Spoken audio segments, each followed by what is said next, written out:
Your elbow is already driving through the first attacker's nose. Cartilage snaps. He's dropping. But you're too slow turning because attacker 2 just grabbed your jacket from behind, and 3 is closing from your right with a bottle. Bar parking lot. 11 p.m. 3 men who started with words and ended with fists. You tried to leave. They blocked your car. Now one has a broken nose, one has your jacket, and one has glass. Multiple attackers don't take turns. They swarm. The only way to survive is to turn their numbers into their problem. These 7 techniques exploit the chaos of pack violence. They're dirty, dangerous, permanently damaging. Banned from every combat sport because they don't test skill, they exploit biology. When 3 men decide your entertainment, fairness is a fantasy you can't afford. Let's start with not dying in the next 5 seconds. Technique 1. The orbital stack. Human traffic jam. You're grabbed from behind. Bottle guy circling right. First attacker pushing up, blood from his nose. You're in the center, the kill zone. Stay here 3 more seconds and they form a triangle. Triangle means simultaneous attacks from multiple angles. You cannot defend 3 directions simultaneously. Violent rotation left. Drag attacker, 2 with you. You're not escaping his grip, you're using his body as a pivot point. Drive him directly into attacker 3's path. Force them into a line, not a triangle. Keep moving. Never let them spread out. Bottle guy crashes into his friend or stops completely. You've created a traffic jam where they block each other. Their coordination collapses. Human movement requires about 1.5 meters for effective striking. Force 2 bodies into 1 meter and both become obstacles. You're exploiting spatial physics. Their mass becomes your barrier. In the ring, using an opponent's body as a mobile barrier gets you disqualified for unsportsmanlike conduct. On asphalt, it's called staying alive. Congratulations. You just turned a 3-on-1 into a traffic jam. They wanted to jump you. Now they're tripping over each other. Attacker 2 breaks your grip. You're free but surrounded again. They've learned. Spreading out wider. Technique 2. The anchor kick. Mobility destruction. They've spread out. Attacker 3, 2 o'clock, bottle raised. Attacker 2, 8 o'clock, closing. First attacker, 11 o'clock, blood on his face. Mobile attackers rotate, flank, trap you against the car. If all 3 can move freely, they control the space. Space control means you lose. Target attacker 2's knee. He's closest, mid-stride. Stomp kick to the side of his knee joint, heel first, perpendicular to his leg. Not front, not back, lateral. Drive through the joint line like snapping a stick sideways. MCL, LCL, ACL tear simultaneously. Structural collapse. Cannot bear weight. He drops screaming. 1 attacker permanently removed. Cannot chase. Cannot flank. The other 2 hear ligaments tear. Their confidence cracks. The knee is a hinge joint, 0 lateral stability. Sideways force tears ligaments like overstretched rubber bands. Your kick delivers 500 pounds. That joint isn't surviving. Every combat sport on Earth bans knee strikes below the waist. Career-ending injuries aren't marketable. Permanent mobility damage isn't entertainment. But survival isn't a sport. He'll need surgery, he can't afford to fix what you just did. His friends are reconsidering their life choices. Good. All right. Bottle attacker charges. No more patience. First attacker moving in from the other side. You're about to be pinned. Technique 3. The sacrifice grab. Converting an attacker. Bottle guy 3 feet away. Swinging. First attacker closing from behind. You're caught between 2 converging threats. Can't retreat. Car behind you. Can't advance. Glass bottle arc covering that space. Bottle connects with skull equals fractured bone, concussion, unconsciousness, beaten to death while down. Either way, you're finished. Step inside bottle guy's swing arc before he completes it. Grab him. Clothing, neck, arm, anything. Spin him violently between you and the other attacker. You're not fighting him now. You're wearing him. Maintain control with one arm while defending with the other. Keep him between you and everyone else. Bottle guy becomes a barrier, absorbing strikes meant for you. 2-on-1 becomes 1-on-1-on-1. His body creates space you control. His friends can't hit him to get to you. Hesitation sets in. You feel every impact meant for you hitting his back instead. Human shields work because attackers hesitate striking their own. Tribal psychology creates automatic hesitation before harming group members.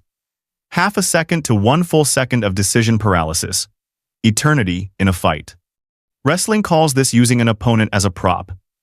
Banned in Greco-Roman, freestyle, and submission grappling. Against the spirit of one-on-one competition. There's no spirit when 3 men attack you. He wanted to hurt you. Now he's a meat shield taking hits from his own friends. If he survives, tell him to choose better friends. Your human shield is struggling. Fighting your grip with everything. He's still dangerous. You need to neutralize his resistance. Technique 4. The anchor break. Weakening your shield. You've got bottle guy grabbed, but he's fighting to escape. Trying to spin out, duck under, break free. First attacker circling, looking for an angle.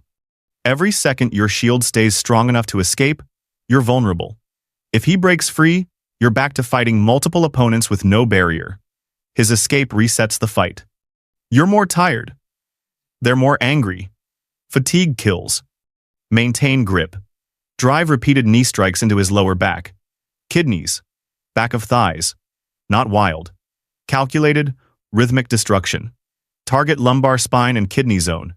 Make him heavy. Make him hurt. Make him stop resisting. Kidney trauma causes nausea, acute pain, possible internal bleeding. Leg strikes destroy ability to stand. He becomes dead weight, easier to control, better barrier. His fight response shuts down as pain overrides everything. Other attackers see brutal control. Each strike drives air from his lungs. Kidneys are organs, not muscles. Direct trauma creates pain that cannot be conditioned. Lower back strikes target the lumbar plexus nerve cluster, disrupting motor function. You're attacking biological control systems. Kidney strikes are prohibited in boxing, MMA, and virtually all combat sports. Organ damage risk is too high. Permanent injury isn't worth entertainment value. You're not entertaining anyone. You're surviving. He'll piss blood for a week. His back will remind him of this moment for years. That's assuming he survives the next 2 minutes. First attacker commits. He's charging now that he sees you occupied. Your hands are full. Need a technique that works with limited mobility. Let's move on. Time to weaponize what you're holding. Technique 5. The projectile launch. Weapon of opportunity. First attacker committing to full charge. You're holding a weakened human shield, but your hands are occupied. Can't strike effectively without releasing control. Can't maintain position. Charging attacker has momentum and anger. Charging tackle collapses you, your shield, piles all 3 bodies together. Ground fighting with multiple opponents is how you die. Once on the ground with active attackers standing, it's over. Time the charge. Last possible second, launch your human shield directly at the charging attacker like throwing a heavy bag. Use his momentum against both of them. Full body push. Targeting the charging attacker's upper body. Follow immediately. Don't wait to see results. Both attackers collide. Tangled bodies. Both compromised. You've created a 2-person obstacle on the ground. Escape route opens. You just threw a human being like a projectile. Displays capacity for extreme violence. The impact sound, the tangle of limbs, creates momentary freeze from anyone watching. Human body weighs 150 to 200 plus pounds in dead weight. Launched at charging target moving 10 plus miles per hour, creates combined impact force exceeding simple collision. Physics doesn't care about intentions. Momentum plus mass equals damage. Judo has specific rules about throwing opponents into danger. MMA prohibits throwing opponents out of the cage or into obstacles. This is both. Simultaneously. Did you just use a human being as a throwing weapon? Yes. Yes, you did. The Geneva Convention has thoughts on this. You weren't listening. Both attackers tangled on the ground. But third attacker, the one with ruined knee, has pulled a weapon. Real weapon. Knife. You've got maybe 3 seconds before he's in range despite his limp. Technique 6. The ballistic debris. Environmental chaos. Knife attacker closing despite his destroyed knee. Adrenaline and rage overriding pain. He's limping but armed. You're unarmed. Distance closing. 10 feet, 8 feet. Two attackers behind untangling themselves. You're about to be stabbed. Knife wounds are lethal and instantaneous. Blade to chest, neck, abdomen equals arterial damage, organ puncture, rapid exsanguination. You cannot grapple a knife effectively without getting cut. Close quarters knife defense is a myth that gets people killed. Scan immediate environment in 1 second. Car keys, phone, wallet, dirt, gravel, anything. Throw it at his face, not to hurt, to disrupt multiple objects if possible. Rapid succession. Target the eyes because humans cannot override the flinch reflex. The instant he blinks, close distance, or create escape angle. Chaos is your ally. Objects don't need to cause damage. Flinch reflex is automatic. Blink response unavoidable. Half second of disrupted vision equals opportunity to close distance inside knife arc or escape entirely. Unexpected attack pattern breaks his decision-making. Vision compromised means knife accuracy destroyed. His blade becomes less lethal for crucial moment. The corneal reflex triggers blink response in 0.1 seconds when objects approach eyes, cannot be trained away or suppressed. Human brain prioritizes vision protection above all other survival imperatives. This hijacks his nervous system momentarily. Every combat sport has a no foreign objects rule. You can't bring weapons, can't throw objects, can't introduce anything beyond your body.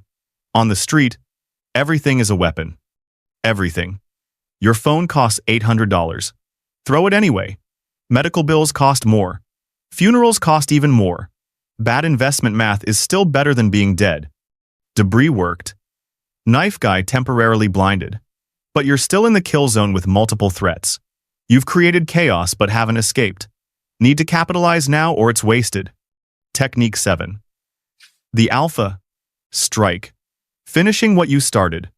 Knife attacker temporarily blinded, half recovering from debris. Two attackers behind standing up from their collision. You've created chaos but you're still trapped. Half measures got you this far.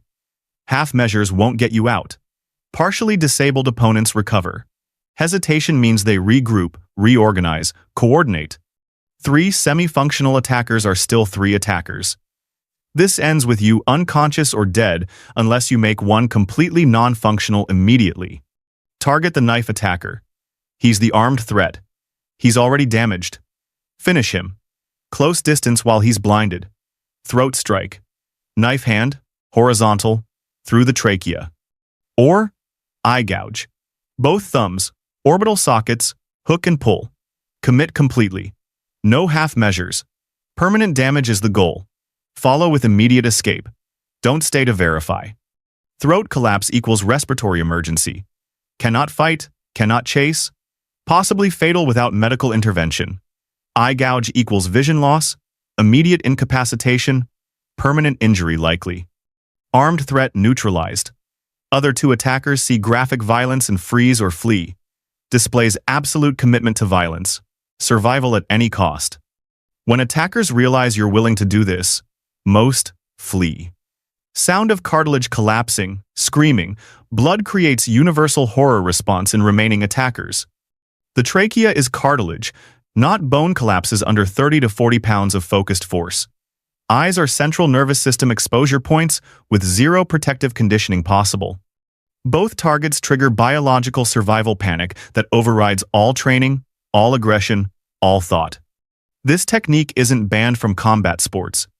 It's banned from civilization. Lethal force territory. Criminal charges likely. Civil lawsuit guaranteed. This is what happens when survival means permanent damage. Welcome to real violence. Remember when this was just a parking lot argument? Now you're explaining to detectives why someone can't breathe. Or see. Or both. Should have let you leave when you tried. They didn't. Knife attacker is down. Not moving or moving badly. The other 2 are backing away. Hands up. Saying it's over. But it's not over. Not for you. These 7 techniques share one principle. They exploit biology, physics, and psychology simultaneously. You're not fighting muscle against muscle. You're attacking structural integrity, sensory systems, and pack dynamics. Knees don't bend sideways. Eyes must blink when objects approach. Humans hesitate before harming their group. These aren't techniques requiring years of training. They require commitment to violence most people can't access. That's what attackers bet on. Your hesitation. If you use these, you will be investigated, possibly arrested, definitely questioned, multiple witnesses, security cameras, physical evidence. Self-defense is a legal argument, not a magic shield. You'll need a lawyer. You'll need witnesses. You'll need to prove reasonable fear of death or great bodily harm. The legal system doesn't care that you were outnumbered. They care about proportional response. Every technique here is disproportionate by design. That's why they work. Back to the parking lot. You're standing between cars. 3 men on the ground or backing away. One can't walk. One can't breathe properly. One is covering his face. Your knuckles are bleeding. Your jacket is torn. There's blood on the concrete. Not all of it theirs. Someone is calling 911. You have maybe 90 seconds before sirens. Your hands won't stop shaking.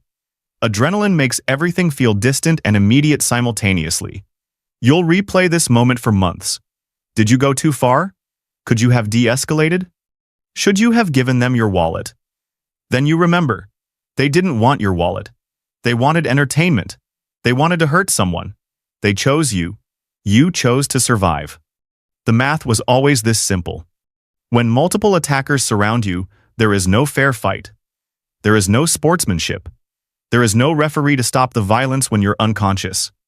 There's biology, physics, and whoever's willing to exploit them first. Sport fighting has rules to protect athletes. Street fighting has physics to protect no one. They wanted to jump you in a parking lot. Now one needs surgery, one needs therapy, and one needs to learn how to pick better friends. You need a lawyer and a new phone. But you're walking to your car. They're waiting for ambulances. Simple math, stay dangerous.